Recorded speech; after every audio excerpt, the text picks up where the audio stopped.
All right, so here is a historical lesson. There have been 7 times in our nation's history when the government has begun to run budget surpluses and pay down the debt. 7 times in our nation's history. We did it from 1817 to 1821. The federal government's budget was in surplus. It's collecting more in taxes than it's putting back into the economy by spending, and so the national debt is being paid down.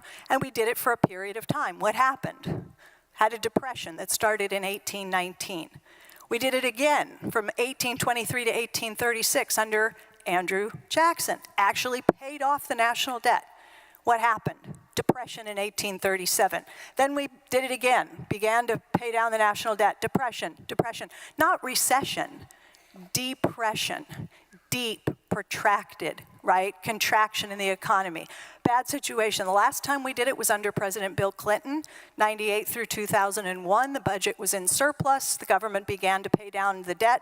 What happened? The economy went into recession in 2001, and we ended up with the Great Recession just a handful of years later. So why does that happen?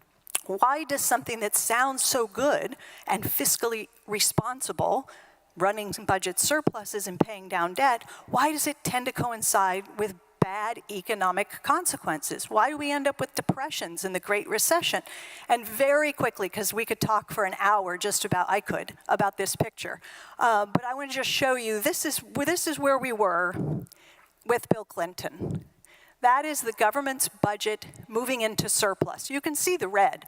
That's the government's deficit. Government's almost always in deficit. But there were those 4 years right there under Bill Clinton when the government's budget moved into surplus. And there was great celebration, right? This is the first time in generations that the budget has been in surplus. This is the fiscally responsible thing to do. You know, Democrats delivered this. Well, yeah, but guess what? Look what happened to the private sector's financial position.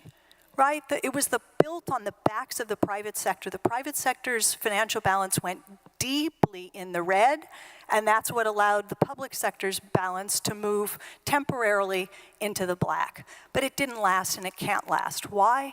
Because it was driven by primarily households spending more than their income, borrowing on the back of a dot-com bubble and then a housing bubble, and eventually the whole thing unravels. Too much debt, mostly for households, okay? And so it's unsustainable when the private sector does it, with households driving, but it's perfectly sustainable for the federal government's budget to remain in deficit for a period of decades.